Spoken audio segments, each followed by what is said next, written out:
क्या कुछ रहा? एक साइड में हमने किया अभी जी, क्या मुद्दे रहेंगे चुनाव के? चुनाव के मुद्दे जो देश के बुनियादी मुद्दे हैं जनता के, रोजी रोटी, कपड़ा, मकान, शिक्षा, स्वास्थ्य, यही मूलभूत आवश्यकताएं हैं जनता की।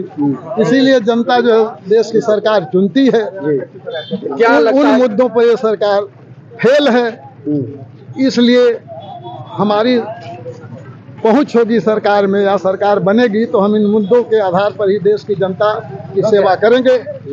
ये बताइए कि ओम प्रकाश राजभर कह रहे हैं कि एक नेता है जो चल भी नहीं पा रहे हैं क्षेत्र में, वो कैसे लड़ेंगे चुनाव? नेता को सदन में और कानून बनाने में चलने की जरूरत नहीं होती है। उसमें कई नेता हमने देखा, हम पार्लियामेंट में थे तो व्हील चेयर पर भी आते थे, लेकिन वो कानून बनाने में उनकी सक्षम भूमिका होती थी। देश की जनता के प्रति उनका जो निर्णय होता था, उनकी जो समझदारी होती थी, उससे देश की जनता को फायदा होता था।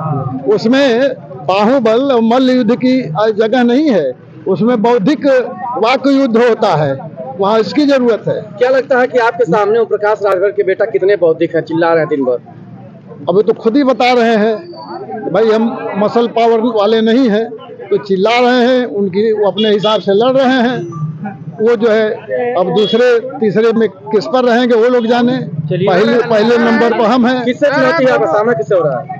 चुनौती के हमारे सामने दोनों है, 2 नंबर के लिए दोनों आपस में लड़ रहे हैं। कह रहा है 2-2 मंत्रालय का पावर है, कोई टक्कर में नहीं है। 2 नहीं, 10-10, 15 का भी पावर होता है। मंत्री एक ही होता है, वो मंत्रालय के पावर जो है जनता के बीच में काम नहीं करता है। ओम प्रकाश राजभर कह रहे हैं कि जो प्रत्याशी अरविंद राजभर, इनसे पढ़ा लिखा कोई ये नहीं है, और जब ये दिल्ली जाएंगे तो विकास यही करेंगे। वो देखिए, पढ़ा लिखा होना और कोई जरूरी नहीं है कि पढ़ा लिखा हो तो सारी जानकारी उसके पास हो। अनुभव की भी जरूरत होती है। देश को, जनता को अनुभव के आधार पर जो आप बता पाएंगे, कोई सीधे पढ़ के निकला हुआ व्यक्ति उस बात को नहीं समझ पाएगा। चलिए